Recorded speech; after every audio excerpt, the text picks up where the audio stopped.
Tuhan, kami bersyukur kalau pada pagi hari ini kami boleh berkumpul di tempat ini untuk memuji, mendengarkan firman-Mu. Bapa, berfirmanlah atas kami semua. Urapi hamba-Mu supaya hamba-Mu layak untuk berbicara di tempat yang kudus ini. Tuhan, Engkau kiranya buat jemaat di tempat ini sebagai tanah yang subur, yang siap menerima benih firman-Mu.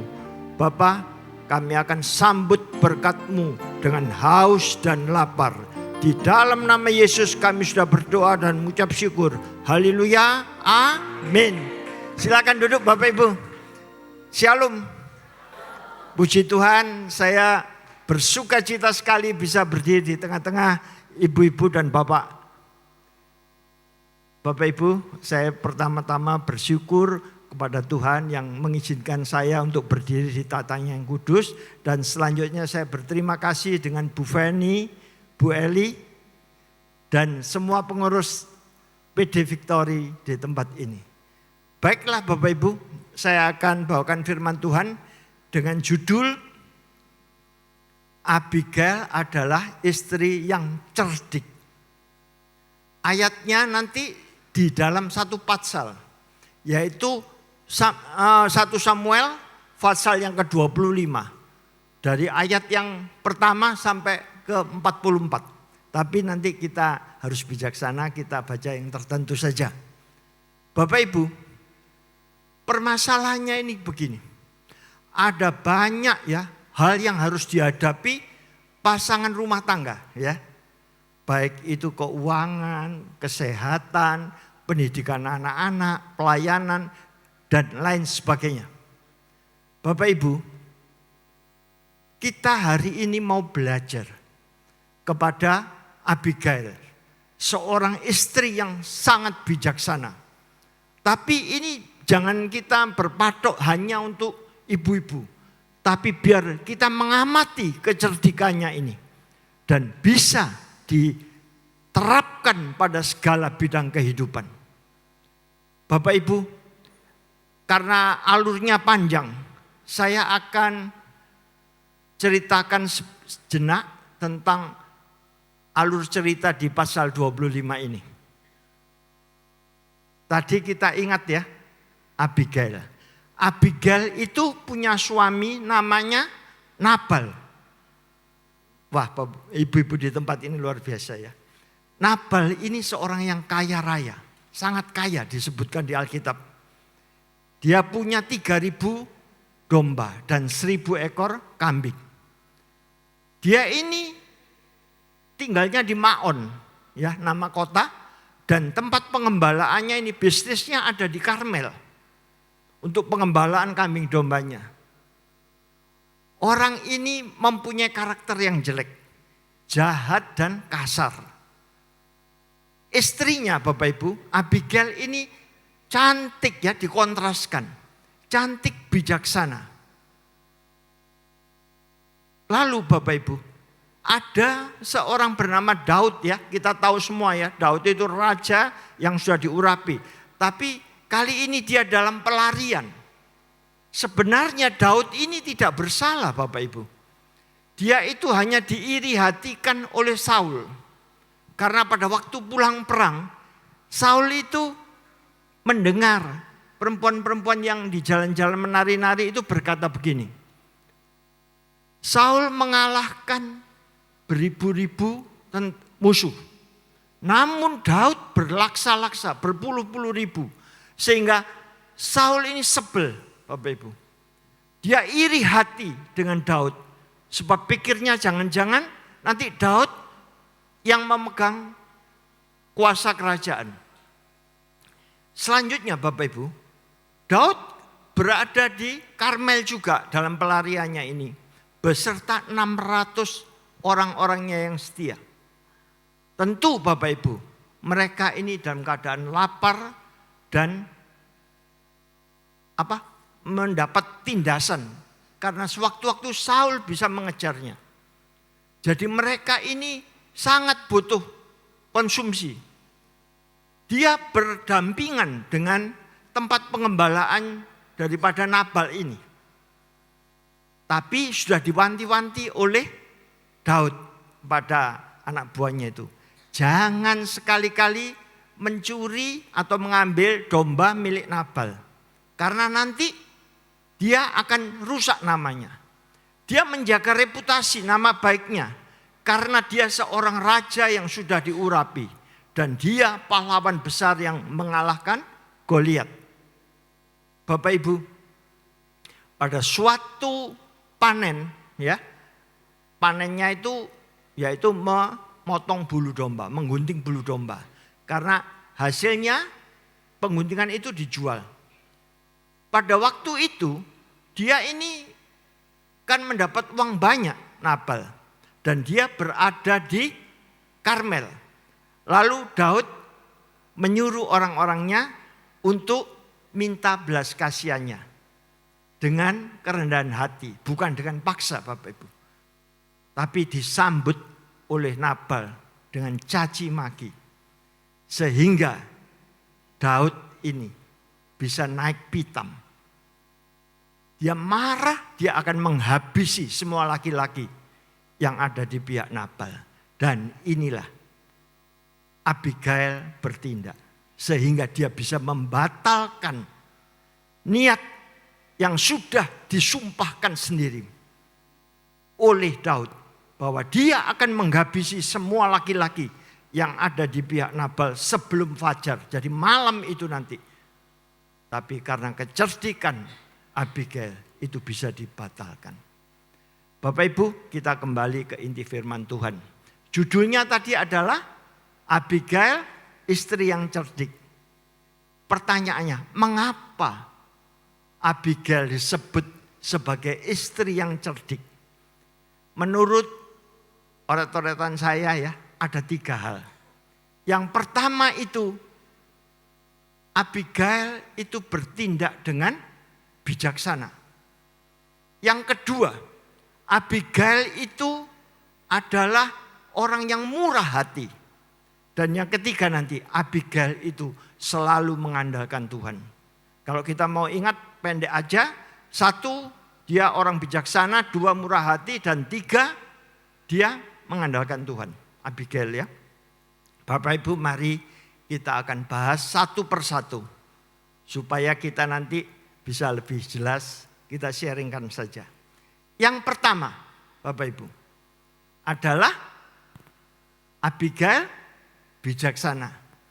Ayatnya di 1 Samuel pasal 25 ya, semua di pasal 25, ayat yang ke-3b. Di situ disebutkan perempuan ini bijak dan cantik. Ya. Jadi Abigail ini bijak dan cantik. Disebutkan di dalam Alkitab, tidak bisa salah. Apa sih bijak itu? Kalau cantik kita semua ngerti ya. Cantik itu adalah pemandangan indah yang dapat dilihat mata. Yaitu misalkan wajah, postur tubuh, dan aksesorisnya. Ibu-ibu lebih ngerti ya cara memeliharanya. Bijak adalah kecantikan yang tidak bisa dilihat dengan mata ini. Karena itu menyangkut tabiat, watak, perilaku, tutur kata, dan pemikiran. Orang bilang inner beauty. Bapak Ibu, sekarang pertanyaannya. Bijak dengan cantik penting mana? Belum benar 100%. Jawabnya ada yang tahu? Bijak dan cantik, keduanya penting. Sebagai bukti, Bapak Ibu ya, kalau misalkan ya, ibu-ibu pasti pernah melihat pengalaman ini. Kalau kita sedang makan di restoran atau di hotel ya, terus ada pegawainya, pelayannya, menuangkan kopi nyiprat ya, kena baju putih bapak-bapaknya. Kalau yang nuang ini cantik, pasti dimaafkan. Ya, kok tahu? Saya tidak ngalami loh ya. Kalau yang menuang misalkan pria, pasti diomelin atau dimarahi. Ya, jadi kecantikan itu perlu. Tukul Arwana saja, Bapak Ibu. Dia ini kalau milih co-host, asistennya mesti wajahnya cantik. Selain mempunyai talenta yang diperlukan untuk nyauti celetukan-celetukan lucunya. Jadi kecantikan ini perlu. Misalkan asistennya Tukul ini Cimol ya. Tahu Cimol ya? Asistennya Billy Saputra yang gowendut ya, gemoy katanya ya. Iya kalau kecil ya, ngemesno, nek besar menakutkan Bapak Ibu.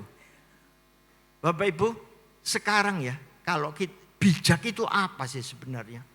Bijak itu definisinya begini. Orang yang cepat mengerti tentang situasi yang ada dan pandai mencari pemecahannya. Ini hampir sama dengan kecerdikan. Cerdik itu juga seperti itu artinya. Tapi secara singkat dapat diartikan begini. Kecerdikan itu adalah suatu tindakan cepat dan tepat di saat darurat. Cuma kalau kecerdikan itu ada arti negatifnya juga. Karena tidak semua kecerdikan itu positif. Arti negatifnya ya, licin ya, dan apa? Ligap ya. Ligap itu nakal ya, bahasa Hongkongnya. Bapak Ibu, ya lihai termasuk. Tapi bukan Lihaisen ya. Lihaisen nama teman saya. Bapak Ibu, selanjutnya. Firman Tuhan mengatakan di Amsal 13 ayat 16. Orang cerdik bertindak dengan pengetahuan. Artinya orang cerdik ini tidak bertindak gegabah. Istilah bahasa Surabayanya sak dek sak nyet ya. Mendengar apa, info apa langsung garangnya keluar. Enggak. Tapi harus dipelajari. Artinya dimengerti. Tapi bukan berlambat-lambat. Dengan cepat tapi diperhatikan. Seperti Abigail ini. Di 1 Samuel 25 ayat 14. Dia diberi info oleh bujangnya, anak buahnya. Bahwa ketika Daud memerintahkan utusan untuk datang ke Nabal ya. Memberi salam tapi ya juga ada tanda kutipnya ya minta sesuatu ya.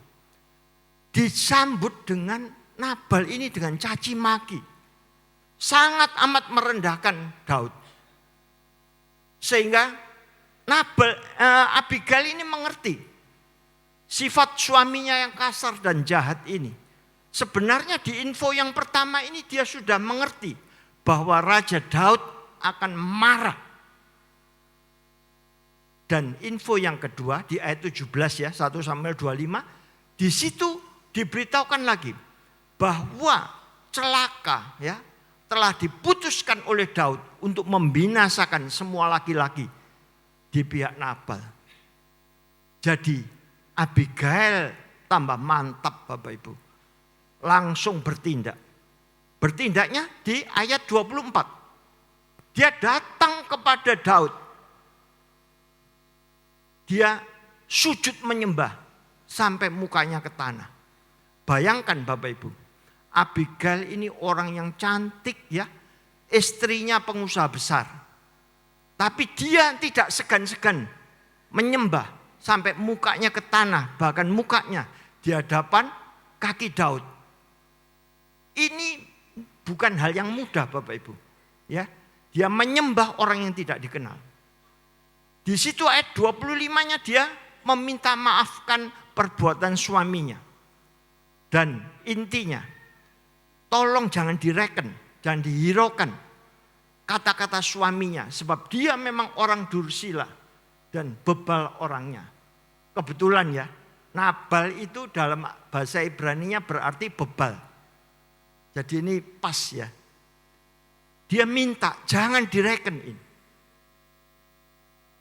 Bapak Ibu, Daud sampai dia bisa memaafkan. Karena kecerdikannya ini. mau datang menyembah dia.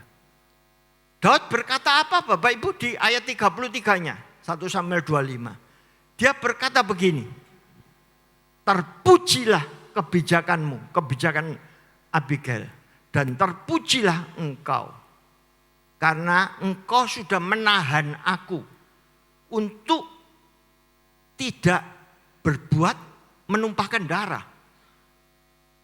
Jadi ini suatu yang luar biasa, yang tadinya sudah bersumpah bertekad mau menghabisi, dibatalkan.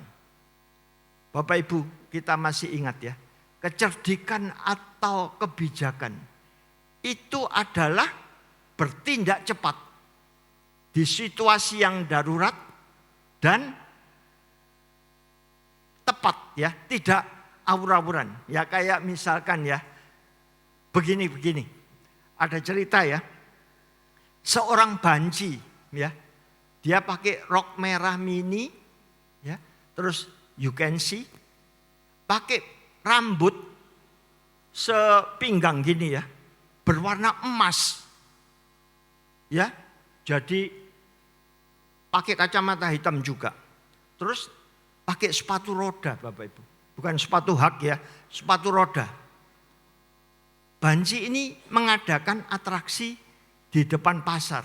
Di kota kecamatan gitu, kalau jam 12-an sudah sepi, dia beratraksi di sana. Maksudnya supaya menjadi perhatian banyak orang. Ya pasar sudah sepi tapi masih banyak orang duduk di sekitarnya. Lalu dia mengajak temannya, seorang pemuda naik sepeda ontel, sepeda mini ya. Banci ini meluncur Bapak Ibu. Dia pegangan gini di pundak si pemuda. Ya, jadi mungkin dia masih baru belajar tapi dia sudah menunjukkan kebisaannya. Dengan teriakan-teriakan genit dan manja. Gimana ya kira-kira teriak genit dan manja? Wah itu. Tiba-tiba Bapak Ibu, beberapa ekor anjing itu keluar. Tidak tahu datangnya dari mana. Menggonggongi si banci yang sedang atraksi ini. Anjing itu kan binatang yang punya teritorial ya, punya daerah kekuasaan. Dia melihat, loh ini kok ada makhluk aneh. Dari planet mana? Mungkin dari anta berantah. Ya, manusia biasa yang pernah dilihat anjing itu rambutnya warna hitam. Ini kok kuning emas. Lagi pula kalau manusia biasa jalannya kan melangkah. Ini meluncur. Jadi anjing ini langsung menggongongi ya, beberapa ekor anjing. Dan mengejar banci yang sedang meluncur itu. Anjing ini semakin dekat. Banci ini ketakutan Bapak Ibu. Dia langsung gamblok ke pemuda yang mengayuh sepeda mini. Apa bahasanya? Karena dia melingkarkan kakinya di pinggang. Metakol ya. Ya kalau anak kecil Bapak Ibu. Anak kecil kalau gendong belakang ya tidak apa-apa. Tapi ini banci kan dewasa. Sudah dewasa gede lagi. Dia gamblok ke pemuda itu. Akhirnya sepeda mininya guling. Dia jatuh berdua. Tapi si pemuda ini cepat bangun. Mengatasi situasi. Dia bangun ngambil batu untuk menghalau anjing-anjing kecil yang mau mengeroyok mereka. Bancinya ini Bapak Ibu, kakinya masih tertindih oleh sepeda mini. Dia kayal-kayal gitu ya istilahnya. Dan dia waktu bangun Bapak Ibu, rambut wignya tadi itu ternyata wig copot. Tersangkut di ruji-ruji sepedanya. Sepatunya pun dua-dua lepas. Kacamatanya hitam terlempar. Jadi kelihatan aslinya kalau dia itu pria. Terus dia ikut-ikutan bawa batu mengejar anjing itu. Tapi anjing sudah semakin jauh. Anak-anak kecil yang di sekitar situ, sekelompok anak-anak kecil ya pas duduk gerombol gitu. Dia memberi tepuk tangan, memberi semangat, supporter supaya banci itu terus mengejar anjing tadi. Kalau tadi banci dikejar anjing, sekarang terbalik. Banci yang mengejar anjing. Sambil berkata apa? Terus terus. Lalu banci ini sewot Bapak Ibu. Dia kan biasanya dipanggil mbak atau tante apa. Langsung dia berkata apa? Enak aja, emangnya Eke ini suamine tantemu katanya begitu. Ya ini Bapak Ibu. Hal yang dapat kita ambil pelajaran apa? Bukan si banci tapi pemuda itu. Ketika dalam keadaan darurat mau dikeroyok anjing, dia mengambil batu dan dilemparkan atau diagar-agarkan ke jadi lari. Bapak Ibu dan saya, kita sering menghadapi hal yang gawat dan waktunya sangat pendek. Kita tidak boleh bertindak gegabah, tapi harus cepat dan tepat di saat darurat. Itulah kecerdikan. Jadi kita bisa memikirkan dulu, mengambil data, tidak asal dengar info dari orang kita tanggapi, tapi kita pelajari dengan cepat, bukan acuh tak acuh, untuk bisa dijalani atau dilakukan. Poin yang kedua Bapak Ibu, masih ingat tadi Bapak Ibu yang kedua? Murah hati, wah luar biasa, saya bersemangat kalau ibu-ibu mau merespon. Murah hati, ayatnya di ayat yang ke-18. 1 Samuel 25 ya. Lalu segeralah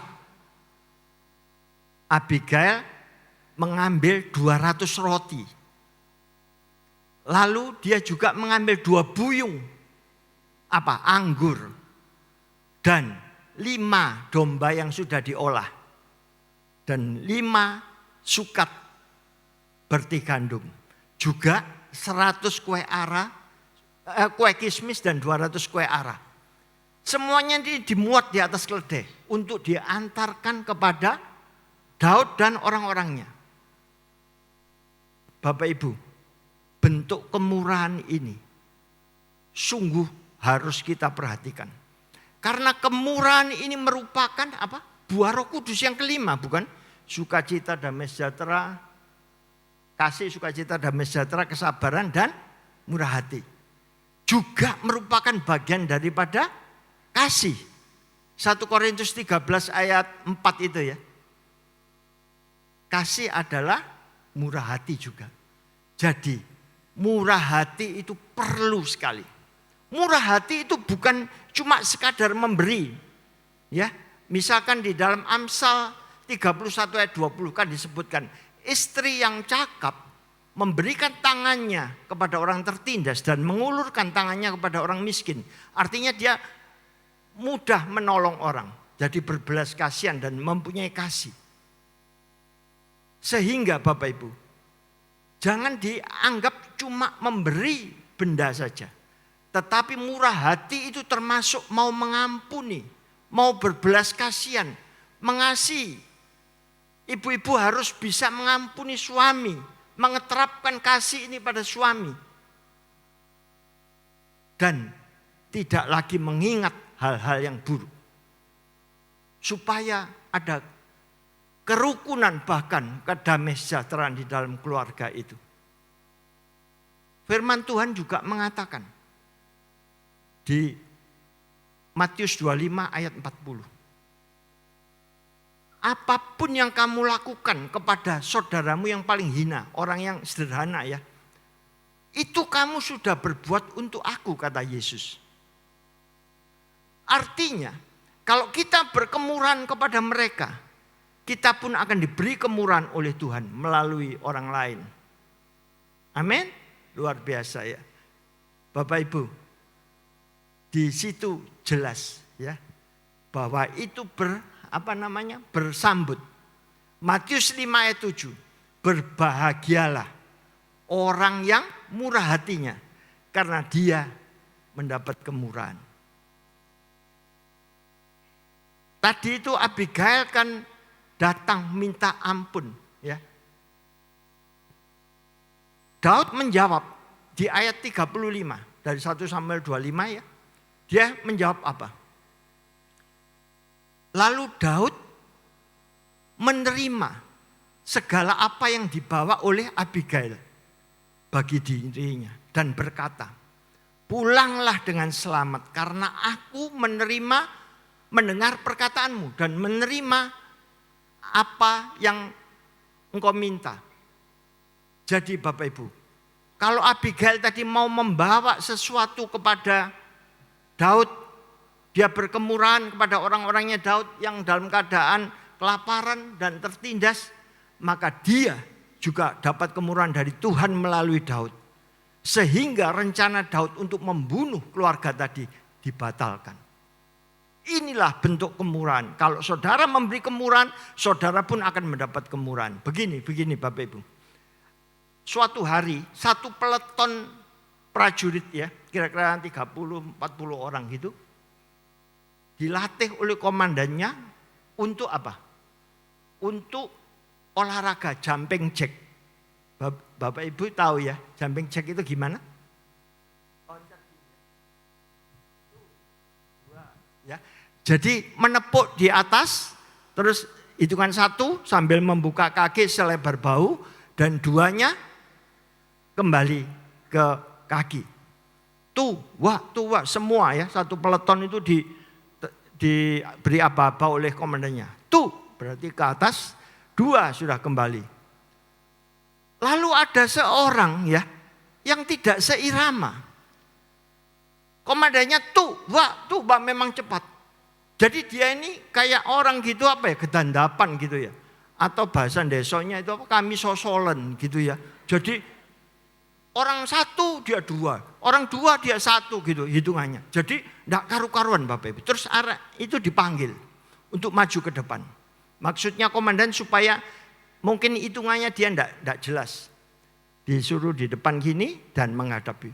Tapi orang ini nervous Bapak Ibu. Gayaran. Tangannya kotean ya. Dredeg. Padahal dia tidak Parkinson atau tremor ya. Tidak.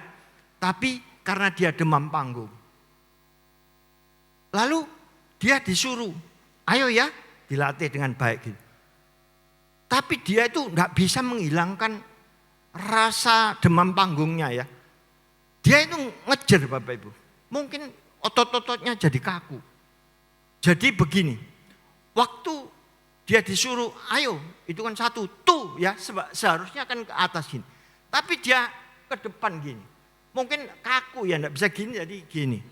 1, 2-nya gini. Tuh 2. Loh. Ini kan po ami-ami. Jadi ya si komandan ini heran. Loh ini kok nemen orang ini. Mungkin ya si prajurit tadi itu dulu kecilnya diajari emaknya atau ibunya untuk nyanyi po ami-ami. Sehingga apa? Gerakan po ami-ami ini tertanam dalam memorinya yang paling dalam. Pada saat dia kepepet atau dapat tekanan, dia yang keluar po ami-ami. Ada ibu-ibu yang hafal syairnya. Tapi jangan di sini ibu-ibu, nanti di rumah aja. Itu langsung si komandan memegang kepala daripada prajurit itu tadi. Megangnya begini Bapak Ibu. Dia akan gondol. Orang-orang tegang. Dipikir mau diuntir ya. Wong megangnya gini ya. Atau paling sedikit dikeplak.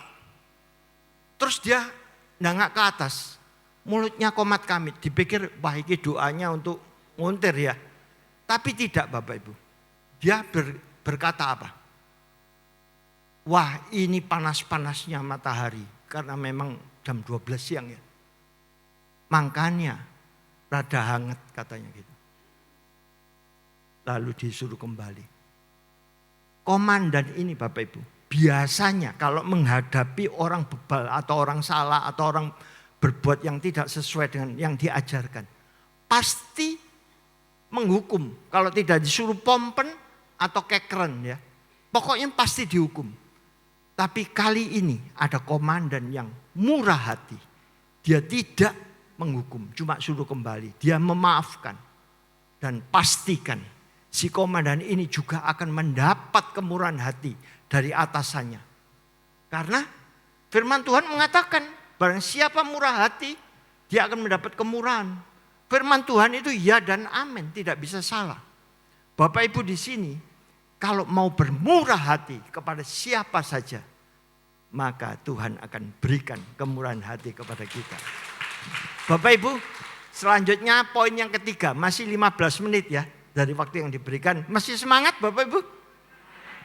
Poin yang ketiga itu mengandalkan Tuhan.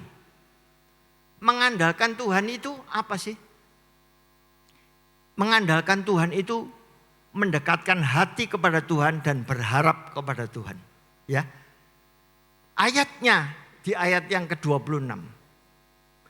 Demi Tuhan yang hidup dan demi hidupmu yang dicegah Tuhan daripada melakukan hutang darah dan daripada bertindak sendiri dalam mencari keadilan. Itu diucapkan oleh Abigail. Abigail memulai kata-katanya demi Tuhan yang hidup. Artinya apa? Abigail melibatkan Tuhan. Dan dia berharap kepada pertolongan Tuhan. Dan juga berharap pada pembelaan Tuhan. Bapak Ibu. Selain itu Abigail ini mengingatkan Daud. Kan ada. Daripada bertindak sendiri. Sebenarnya ini teguran atau larangan. Tetapi oleh Abigail ini dikemas sedemikian bahasanya. Jadi kita kalau menyampaikan segala sesuatu, walaupun sama saja, tapi kita harus pandai mengemasnya dengan bahasa kain sutra ya. Sehingga orang yang dinasehati atau ditegur, dia tidak merasa diremehkan, tapi tetap dihargai. Ketika itu disampaikan kepada Daud, maka Daud tidak lagi marah Bapak Ibu. Dan dia diingatkan untuk tidak bertindak sendiri. Itu orang yang bertindak sendiri, kan Yeremia 17:5 kan katakan terkutuklah orang yang mengandalkan kekuatannya sendiri. Lah ini bertindak sendiri sama halnya dia menggunakan kekuatannya sendiri. Selain Abigail itu mengingatkan dia supaya dia mengandalkan Tuhan, di awal dia juga melarang supaya jangan sampai sakar PDW. Karena orang yang mengandalkan manusia atau kekuatannya sendiri atau pemikirannya sendiri, dia terkutuk. Bapak Ibu, Amsal 3 ayat 5 dan 6. Itu caranya bagaimana Pak? Supaya kita bisa mengandalkan Tuhan. Percayalah dengan segenap hatimu. Jangan engkau bersandar pada pengertianmu sendiri. Akuilah dia dalam segala lakumu. Maka ia akan meluruskan jalanmu. Amin. Bapak Ibu, di situ sampai Daud memuji Abigail. Di ayat yang ke-32. Terpujilah Allah Israel. Ya, yang sudah mengutus engkau menemui aku hari ini. Yang tadinya sudah bertekad mau menghabisi seluruh laki-laki yang ada di pihak Nabal. Tapi teratasi oleh kebijakan siapa? Abigail. Ibu-ibu, saya akan tutup dengan kesaksian ya. Bulan 7 kemarin, akhir bulan 7, 31 itu ya. Saya mengalami operasi jantung. Yaitu bypass. Ketika saya didiagnosa, waduh ini perlu bypass. Saya sungguh Bapak Ibu, takut. Ya, takut apa? Takut mati Bapak Ibu. Saya bisa khotbah jangan takut. Tapi ketika hal itu ditujukan kepada saya sendiri, saya jujur, saya nggak bisa menghilangkan ketakutan. Saya perkatakan firman Tuhan. Saya dengarkan lagu-lagu rohani. Bahkan saya minta didoakan teman-teman. Akhirnya Bapak Ibu, saya datang ke gereja ya. Pada satu hari sebelumnya, karena siangnya kan saya akan dilakukan bypass jantung itu jam 3 sore hari Senin. Itu hari Minggu kan nantinya sekitar jam 3 sore saya sudah harus di rumah sakit. Waktu paginya saya ke gereja, yang khotbah itu Pak Niko. Khotbahnya tentang revival Roh Kudus, ya pencurahan Roh Kudus. Artinya lebih dalam lagi, pertobatan besar-besaran akan terjadi sekarang ini sampai 10 tahun ke depan. Ini dideklarasikan bukan oleh beberapa hamba Tuhan, tapi banyak 6.000 orang dari 150 negara onsite dan online. Dia mendeklarasikan bahwa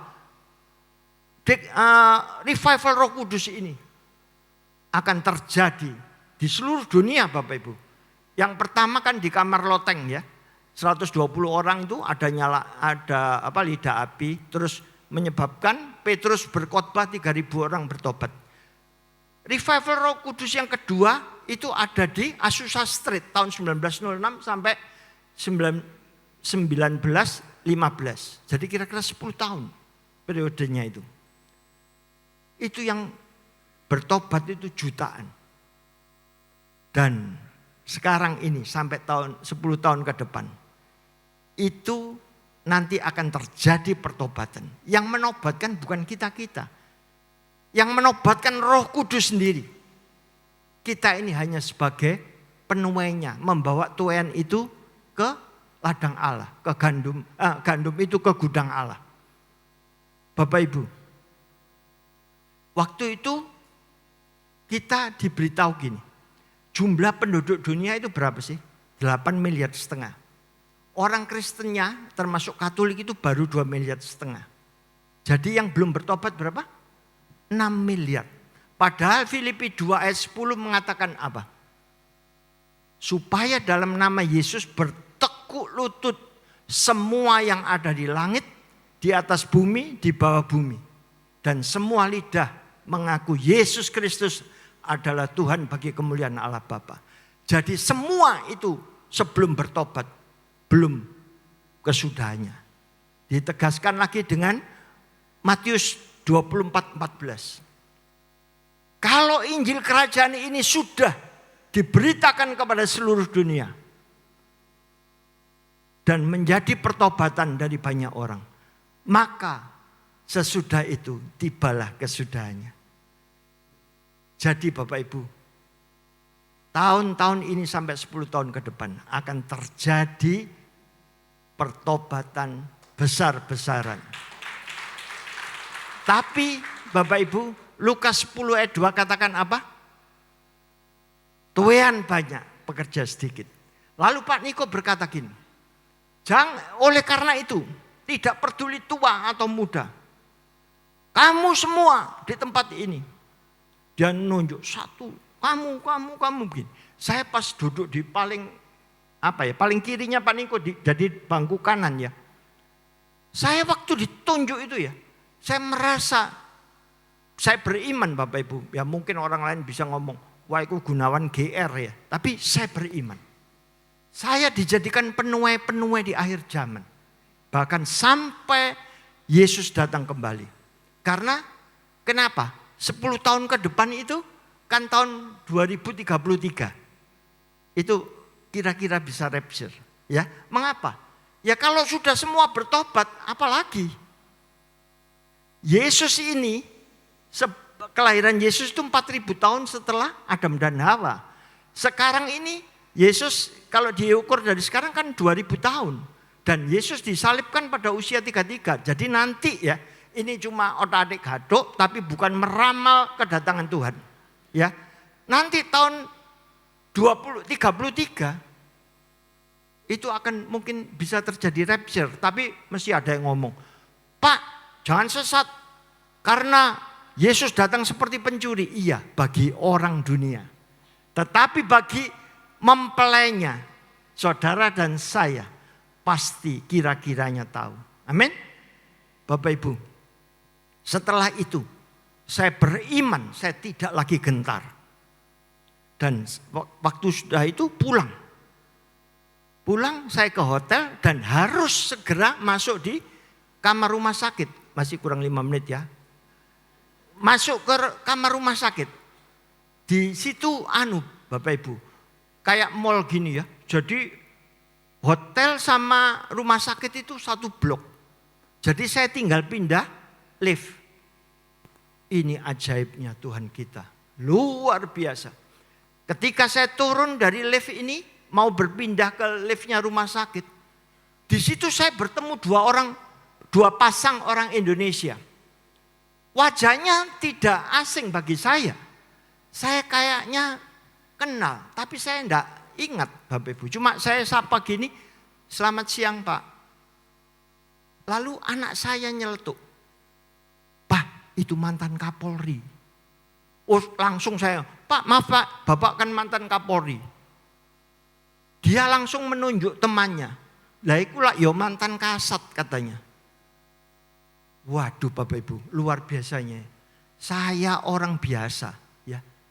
Kalau menemui beliau-beliaunya bisa enggak? Enggak bisa bukan? Tapi oleh Tuhan dipertemukan 2 orang berbintang 4. Walaupun mantan Bapak Ibu ya. Dia waktu itu tanya pada saya, Pak, dalam rangka apa kok di sini? Saya besok Pak, saya mengalami bypass jantung. Mungkin ya dia melihat wajah saya, wajah istri saya itu orang yang bingung, ketakutan gitu ya. Dia kan orang-orang besar itu kan sudah mengerti kejiwaan dan lain sebagainya seseorang yang dihadapi. Dia ngomong, gak usah takut, sekarang ini sudah modern. Nanti semua sakitmu sembuh. Amin ya. Kamu tambah muda, tambah kuat. Istrinya itu juga nyablek istri saya. Iya Bu, sungguhan nanti Bapak tambah segar, tambah kuat.